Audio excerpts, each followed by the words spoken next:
Hello and welcome to another installment of the Weird Chronicles. Each episode we bring you tales of action and adventure from Malifaux and the other side. The wilds of Malifaux attract many brave and foolish explorers from Earthside.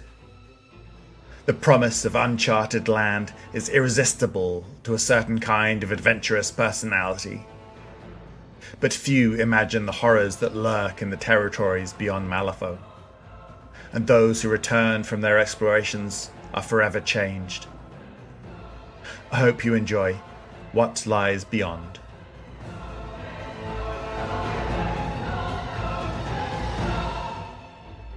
What Lies Beyond by Patrick Burdine. Mac enjoyed the smell of fresh lumber, and the air at Fortune Falls was thick with it. A heavy hand came to rest on her shoulder, and she looked up to see Henry Fisher, the man who had spent the greater part of the last few years organising this expedition, and the better part of 20 years being a father figure for her. "It's magnificent, isn't it?" His voice rumbled behind his bushy moustache as he gave her a wide grin. "I can't believe it's finally happening." "I told you we'd find our fame here." Henry's eyes glistened with pride. "Thank you for joining me, my dear. This will certainly put us in the history books. I'm sure of it." She smiled back, though less enthusiastically.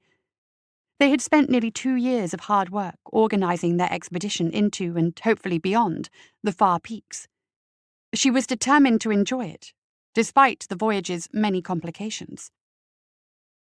Both Eloise Mac McTaggart and Henry Fisher were famous explorers on Earth, and they had expected their prestige to follow them to Malifaux. It was a shock to discover that it hadn't made even the slightest impact on their ability to find backers. After 2 years of navigating bureaucracy, cutting through red tape and brown-nosing Earthside, they were finally granted funding by the Guild. One of the many stipulations to their funding had been that the expedition would be accompanied by a Guild cartographer, a man by the name of Zebulon Grant. It was a reasonable request, as neither Henry nor Mac had set foot in Malifaux prior to the expedition's approval. Unfortunately, the cartographer had proved unwilling to assist with any part of the expedition's preparation, up to and including preparing his own pack. "I reckon it's about time to hit the trail." Grant's unmistakable drawl was as thick as molasses. Mac sighed, her distracted smile fading immediately upon hearing his voice. "Think of the devil and he shall appear." Grant smiled as he approached them. "I was worried that you wouldn't pay me no mind, Mac." She grimaced. "Only my friends call me Mac, Mr. Grant." Grant ignored her and made a broad gesture toward the surrounding knotwoods. "I'd suggest that you get any thoughts of devils from your mind, lest you conjure them into the dark wood in a similar manner." Henry scoffed. "We were warned of the abominable snowman before we climbed the Himalayas, and the Wakonyingo before we tackled Kilimanjaro. Neither monster nor mountain dwarf reared their fearsome heads either time. These Nephilim can't be any worse than a grizzly bear." Grant's smile faded. "Y'all don't get out much for a bunch of explorers, do you? Things are different around here. Nightmares are real in Malifaux." "Stay in Fortune Falls, then," she said without bothering to look at him. "We'll do just fine without you." He chuckled and then spat. "You aren't going anywhere without me, remember? I'm the reason you folks got handed a nice bag of scrip." "Enough," Henry interrupted. "Grant's right, it's time to get moving. Mac, can you inform the scouts and porters?" She grumbled in agreement and pulled away from the 2 men to gather the rest of the expedition. The expedition consisted of 8 people all told. Henry and Mac were the leaders, and Grant was still at their side despite their wishes otherwise. They had hired 3 porters to help them carry their supplies and equipment, large men named Tang, Garcia, and Dragowitz. Henry had also hired a pair of local furriers, Yuri and Galina Pendova, as guides. Mac wasn't sure if they were spouses or siblings. They mostly kept to themselves, speaking to one another in a language that Mac didn't understand or recognize, even with speaking 6 languages herself. Despite this, she found herself listening to their banter, dissecting it like a puzzle, and was grateful for the distraction. The rain started soon after they left Fortune Falls, and continued to fall through the night and into the next morning. By dawn, morale was low. Everyone was cold and tired, and the thrill of exploration had already been washed away in the constant cold rain. They broke camp late, wrung the water out of their supplies, and hoped for a break in the storm that never came. Mac's boots squelched in the near ankle-deep mud that lined their path. The scouts had found a game trail for them to travel along, but it was a marginal improvement at best. The porters were already starting to complain behind her, which was never a good sign. Suddenly the scouts stopped in their tracks. Mac was so deep in her thoughts that she nearly walked into them. Galina cocked her head to one side and kept eerily still. "We are being followed," Yuri whispered, his eyes darting from one side to the other. "We should camp. Safer that way." The suggestion brought a frown to Mac's face. Already? It feels like we just started. Yuri just nodded. Mac slid the pocket watch out of her breast pocket and checked the time. Sunset's not for another 3 hours. She wiped water drops off the watch's face and snapped it shut. This weather's already slowed us down. The game trail widens up ahead. Maybe a mile, but no further. Galina struggled with her English. Mac sighed and put her watch away. I'll pass along the good word. Galina drew a hand axe from her belt and kept it at the ready as they continued onward. Mac slowed until Henry had caught up. He was trying to jot down notes in his journal without exposing it to the rain, but it didn't seem to be going very well. His face was red with fatigue, something Mac normally didn't see until the tail end of a voyage. Are you well, Henry? "Quite," he puffed out in a heavy breath. "Lovely day for a stroll, don't you think?"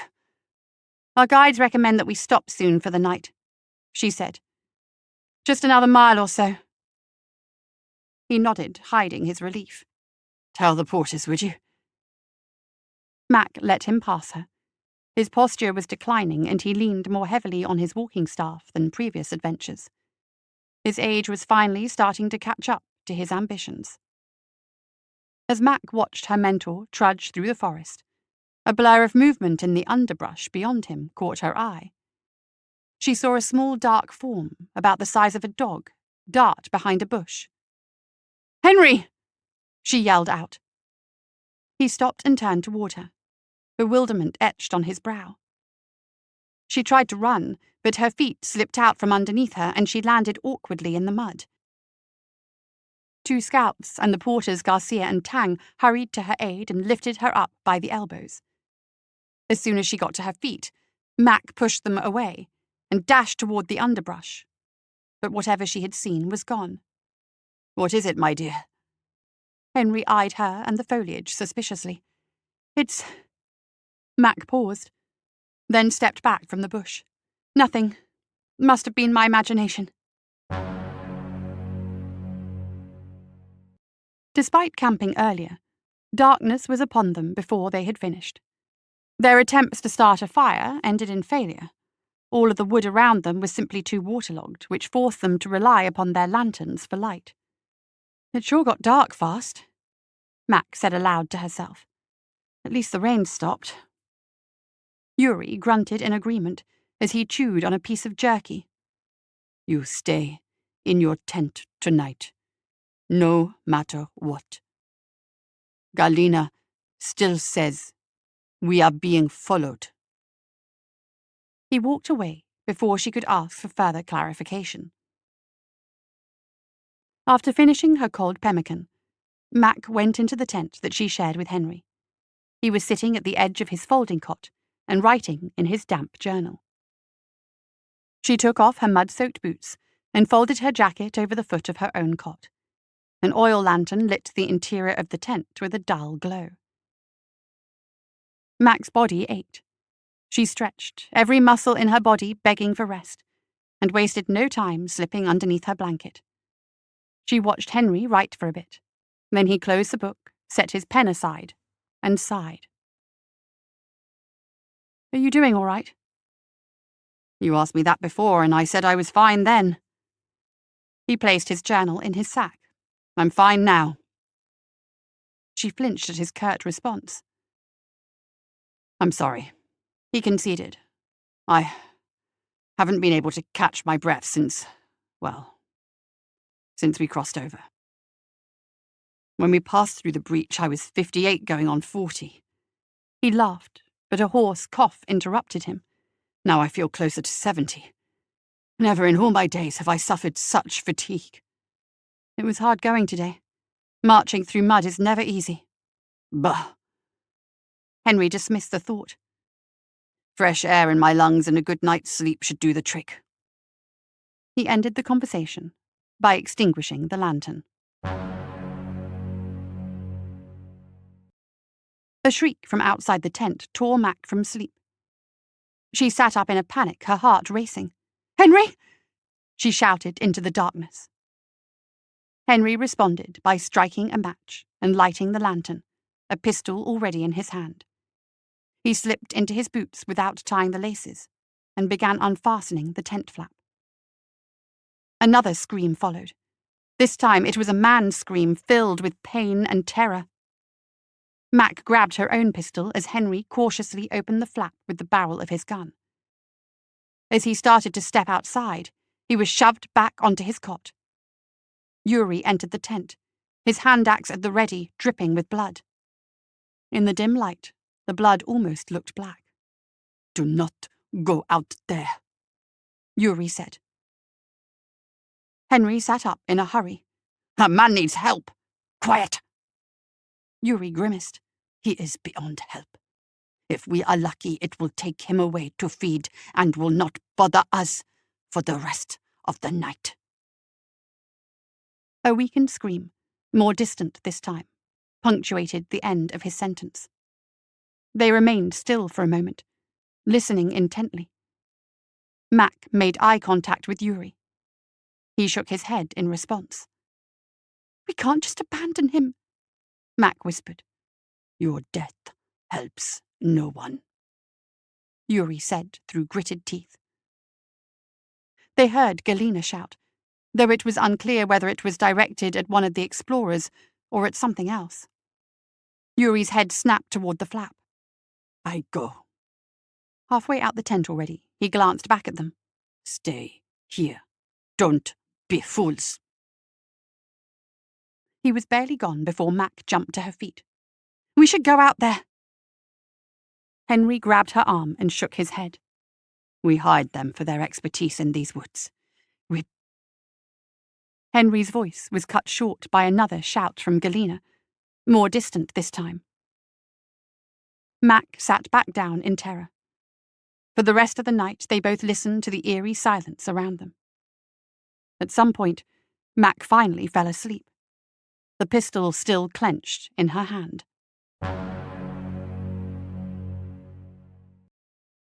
The popping of the breakfast campfire was the only sound in the camp that morning. The fire had a strong odor, and Mac realized that whoever had started it used lantern oil to get the wood to burn. A lot of oil. Grant sat quietly with two of the porters. With pale, drawn faces, they shoved scrambled eggs into their mouths and stared at the ground as they ate. Mac recognized Tang and Garcia, but there was no sign of Dragowitz. Mac continued to survey the campsite. It was a wreck. Everything that had not been properly secured was strewn across the ground. Some tents were torn apart, while others had small tears in the canvas. Everyone was on edge, each of them coping in their own way. Cleanup, inventory, and repacking would cost them precious time. Without knowing what resources remained, It was impossible for Mac to do the mental math. She sighed, overwhelmed by the amount of work to do before they could get back on the road. Yuri was placing logs on a stone beside the fire to dry the wood as Galina cooked eggs in a cast-iron pan. Mac walked up to them, but was unable to find the right words for what she wanted to express. She didn't know who or what their attacker had been, and without knowing that, she didn't know how to keep the expedition safe. When she then looked back to the porters, though, her priorities suddenly became clear. "We have to find him," she said quietly. "No," Yuri coldly responded as he added a log to the fire. "It's the right thing to do," she retorted. "It is a waste. He is dead. Who will carry his corpse if he is found? Do we turn back and take him to town?" "The man's right," Grant called out after wiping his mouth. "You've seen how dangerous these woods are firsthand. He's gone. No point in risking anyone else's life." He glanced over at the other porters. "You with me here?" There was a long pause between them, but eventually Tang spoke. "Dragowitz's wife left him a while back. Don't reckon anyone's going to be looking for him." "This is unacceptable," Max said. "We do not abandon people." Henry finally climbed out of his tent after hearing the commotion. "Of course we don't. No one will be left behind." Grant rolled his eyes. "You're the boss," he said as he stood up and walked away from the group. "My opinion, we use what time we have to put distance between us and this campsite." "The guildman is not wrong," Yuri said. "Nephilim get larger as they feed. We should not remain in this place." The porters grumbled a half-hearted agreement. Henry looked between the pair of porters and the pair of scouts. This wasn't the first time that an expedition had started to come unravelled due to disagreements with their leadership. But it had never happened within a day's walk of their starting point. The wrong decision could very well lead to the desertion of both their scouts and their porters, which would bring an end to their expedition before it could even get started. "Fair enough," Henry said. "Pack everything up, we leave immediately." He did not meet Mac's angry gaze as he disappeared back into his tent.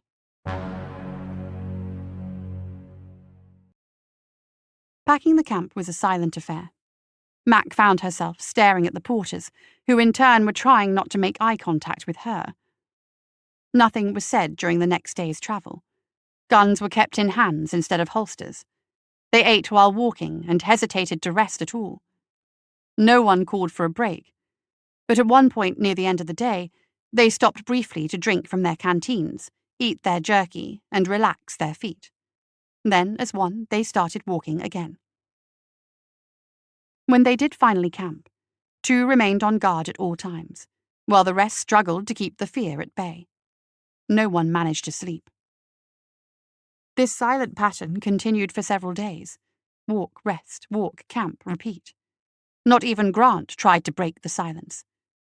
It was clear that no one, outside maybe Henry and Mac, wanted to risk their lives on this journey any longer. The expedition eventually reached the base of a mountain that was scattered with the signs of a landslide that had taken place years prior. About halfway up, the mountain was covered in a white crown of snow. Nobody in the expedition could make out any sort of trail or path up its face. The porters stared upward from the base in both awe and trepidation. "We go no further," Yuri said matter-of-factly. They were the first words he had muttered in days. "What? You signed on as guides for the expedition?" Henry argued. Yuri shook his head. "We said we would bring you to the far peaks. We are here. This is as far as we go." "This isn't happening," Mac said. "We had an agreement. We have a contract. We gave you money." "Clearly not enough." Grant let out a bitter laugh. "I think this is what they call a renegotiation. Henry kept staring up to the looming peaks. He shivered from the cold as he watched the steel-grey clouds swirl above the mountain-tops. His expression changed from tired and wary to excited and curious as soon as he realized just how close he was to his goal. What secrets do you hide? He whispered to himself. He then turned back to face the guides with unexpected energy. So be it. If money is what sparks your courage, then I will double your wages upon our return. He held up a hand to stave off replies. If and only if we find a way beyond those clouds. Yuri and Galina spoke to each other in their undecipherable language for a few minutes, before turning back to Henry. Triple, Galina said at last. Done. We proceed at dawn.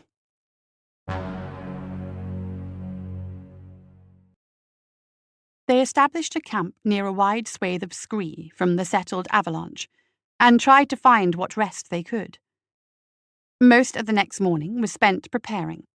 Those who didn't have walking sticks found some, and Mac made certain that Tang and Garcia cleaned the mud and debris from their boots. Navigating the loose rocks was more challenging than they had expected.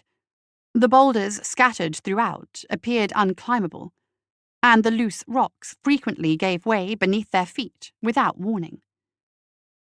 After 2 days struggling with the loose stones and trying to sleep in the snow while wedged against the large boulders, they eventually came upon a small plateau. Level ground was a welcome sight, and they cleared away the snow to give them a place to rest their tired legs. A flicker of morale seemed to return to the group.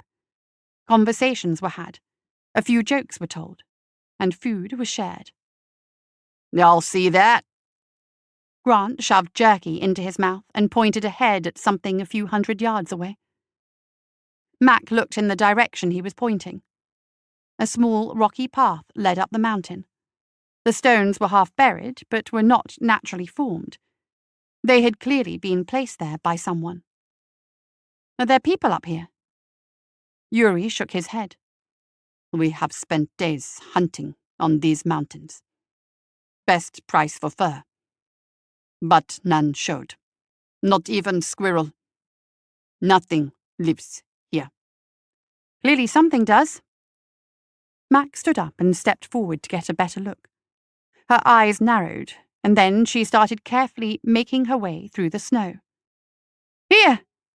She shouted. As soon as the others had reached her, Mac pointed out the rough shape of a footprint the length of a forearm. She looked up to the rest of the group questioningly. Galina shook her head in bewilderment. Larger than bear. Split like chicken bone. Yuri squinted, equally as confused. I don't know what this is. It should not be here. So glad we brought expert trackers along. Grant elbowed Henry. Money well spent, eh? Henry looked ahead, quietly contemplating their next move. He imagined the covers and titles of his book and travelling across the world to promote it. These tracks tell quite a story, eh, Mac? Seeing the exhausted expressions painted on everyone's faces shook him of his daydreaming. His moustache ruffled as his expression turned serious. They must lead to a pass through the mountains. Mac closed her eyes and listened. All she heard was the wind screeching through the peaks. I think we should turn back.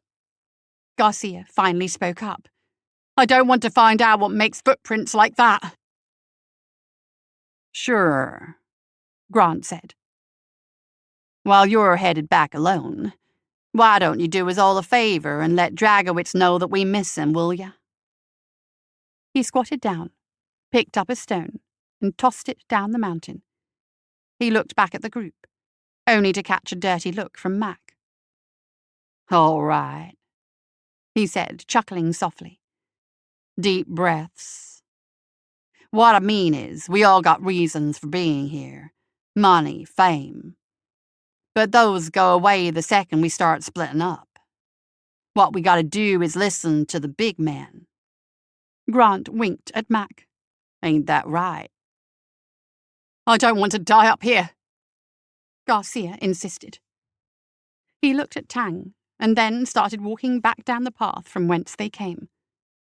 Before he could reach his pack, however, Henry had caught up with him and was speaking with him in a low, insistent voice. One by one they returned to the camp, packed up their things and set out to follow the path.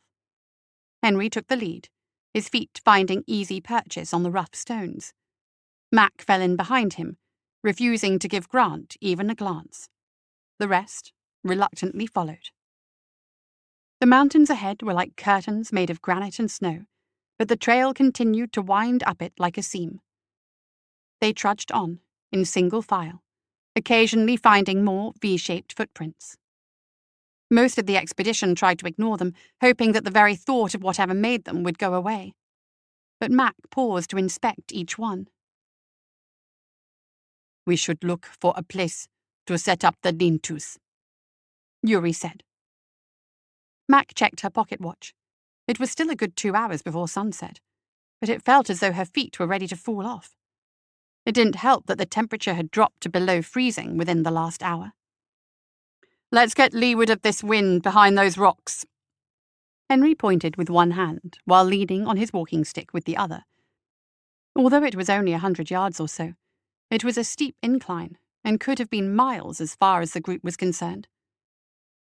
As they hiked up toward what would become their next campsite, the winds grew and the temperature continued to plummet. A strong gust of wind hit Mac head-on and staggered her backward. Tang lunged forward and grabbed her arm to steady her. Once she regained her balance, she briefly smiled at him in thanks. The smile he returned was filled with reluctance and exhaustion. When they arrived at the outcropping, Henry was the first to see a great crack in the mountain's side. "Here!" He led the way, while the others hurried after him, eager to escape the cold. The crack opened into a wide, frost-rimmed cave. Collectively, the group released a sigh of relief. They were out of the wind. Mac lit her lantern and held it aloft. "This seems like a good place to rest." Her voice trailed off as she noticed the strange scratch marks on the walls. Upon closer inspection, she saw additional markings on the cave's interior. Crude, oversized drawings. They reminded her of the petroglyphs she'd seen in the past. "Henry, come look at this." Despite her excitement, she still somehow managed to sound tired. The etchings depicted a winged woman above a giant spiral. Other figures were carved around other smaller spirals. In another image on an opposite wall, the winged woman was submerged in the spiral. Only her wings, head, and a single arm reached out. There were a number of triangles that she assumed with images, and they were surrounded by spear-bearing figures. One figure was larger than the rest, and was surrounded by more abstract designs and symbols. Mac was so engrossed in the images that she was surprised to turn around and see everyone, except for Yuri, who stood guard at the cave's entrance, standing behind her. She removed one of her gloves and gently touched one of the etchings. The edges were worn with age beneath the frost. "These are ancient," Mac said. "Quiet." Galena hushed. "Did you hear that?" The party became motionless. Breaths came in shallow bursts. A faint sound could be heard coming from the cave's depths. "What is it?" Henry asked after a moment. Galena shook her head. "I am not certain." "Sounds like dice being tossed," Grant whispered. Mac turned her head toward the back of the cave, and toward the faint sound, her lantern illuminating a passage that led further into the mountain. Without hesitation, she began walking deeper into the cave, her curiosity getting the best of her. As soon as she reached the rear of the cave, the tunnel took a sharp turn. As she rounded the bend, there was a loud crack beneath her feet. She looked down to find that the cave floor was littered with animal bones. She toed one of them with her boot, only to realize that it was a partially shattered human skull. A bellowing cry echoed out of the cave's depths and shook the walls. At the edges of her lantern's light, she saw a great figure, as grey as the frost-rimmed cave walls.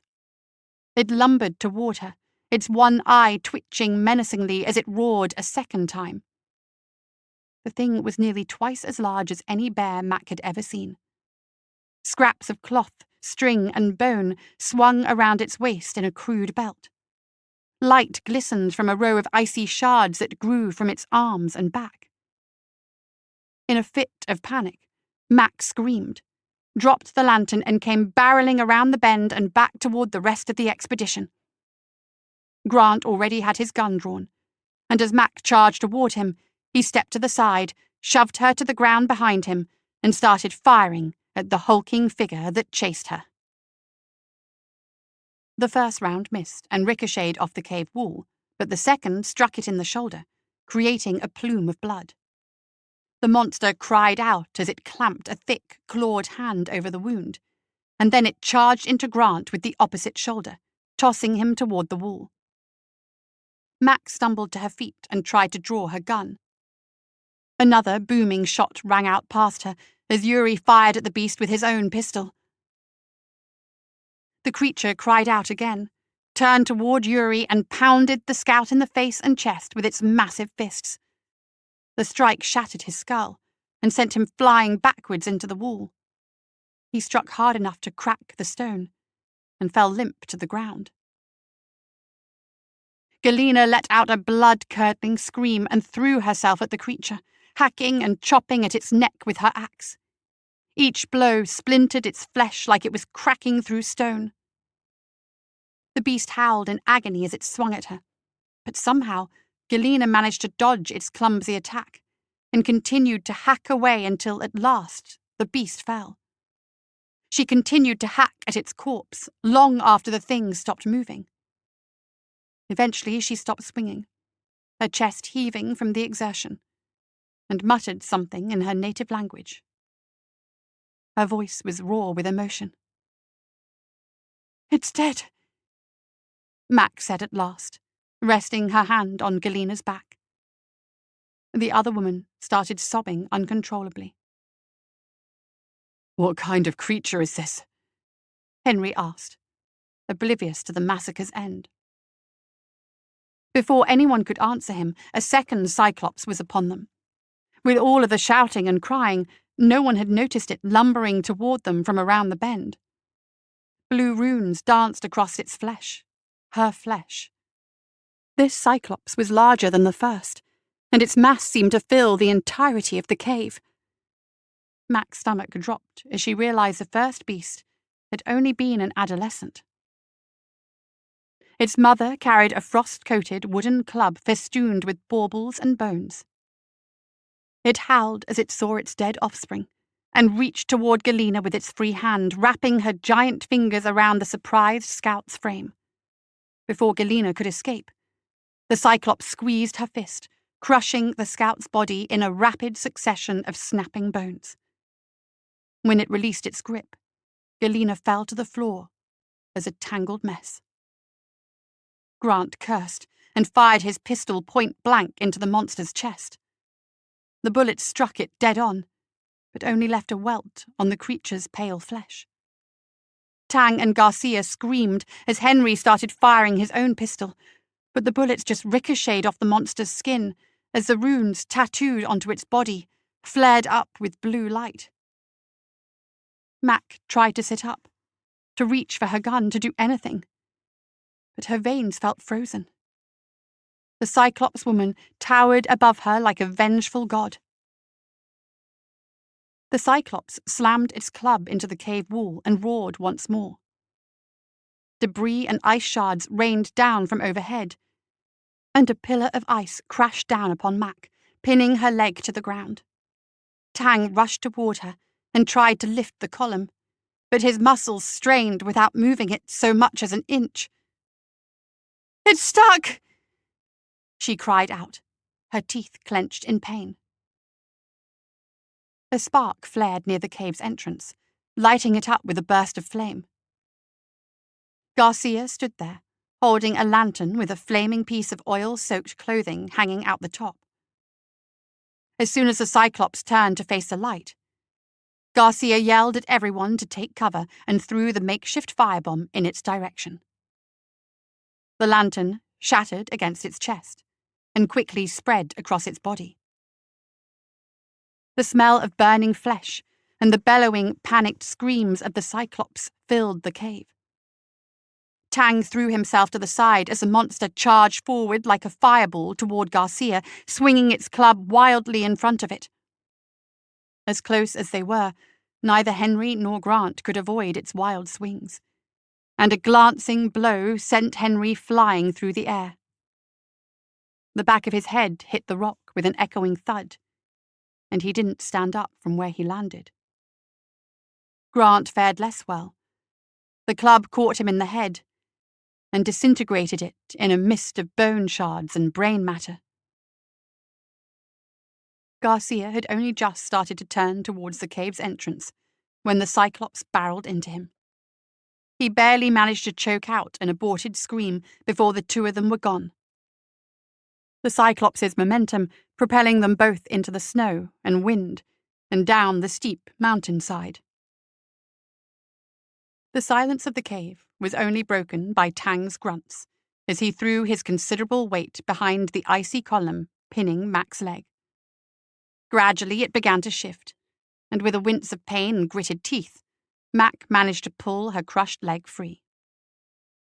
Mac tried to ignore the swelling pain in her leg as she motioned to Henry. Together, she and Tang dragged his unconscious body to the mouth of the cave. Tang disappeared back inside and re-emerged a moment later with Grant's gun, which he reloaded with shaking fingers. Neither of them had any desire to remain in the cave.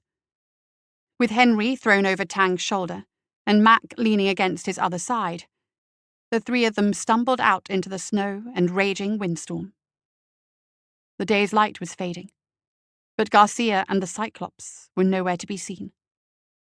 "Come on," Mac wheezed, her head already spinning with pain. "Let's get off this damned mountain."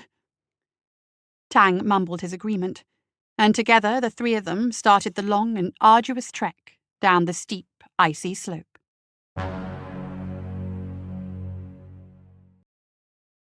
No map. No cartographer. The guild agent sighed in a thoroughly disappointed manner as he leaned back into his chair. It had been 3 weeks since she, Tang, and Henry had stumbled back to Fortune Falls, delirious and nearly dead. "Frankly, Miss MacTaggart, I am very disappointed with her performance. The guild took a risk upon you and your partner, and you have nothing to show for it." "Did you not listen?" Mac's fingers were clutching her cane so tightly that her knuckles were white. She was still adjusting to her new pneumatic leg, and despite the warmth of the guild enclave, its steel still felt icy cold in the places where it was bolted to her flesh. "There are monsters in those mountains, you idiot! Giants!" The agent just slowly shrugged his shoulders. "This is Malifaux, Miss MacTaggart. There are monsters everywhere. Your partner assured me that you had already taken that into consideration." "My partner barely remembers his own name," Mac said through gritted teeth. "What are you going to do about the giants?"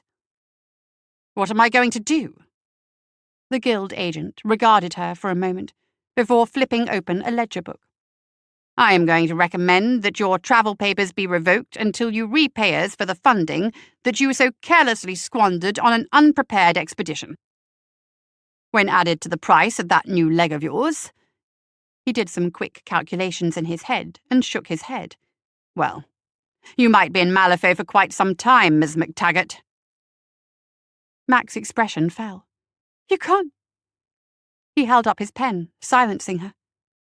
"This was all part of the agreement that you and your partner signed when we offered you the funding for your expedition." His face softened as he twirled the pen in his fingers. Now, that being said, I am certain that we can work out some sort of arrangement to help you pay the guild back. As you may already know, we're short of a cartographer."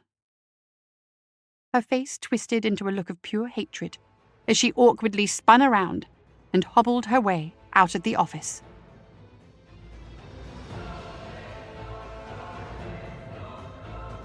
That's it for another episode of the Weird Chronicles. Join us next time for more tales of action and adventure.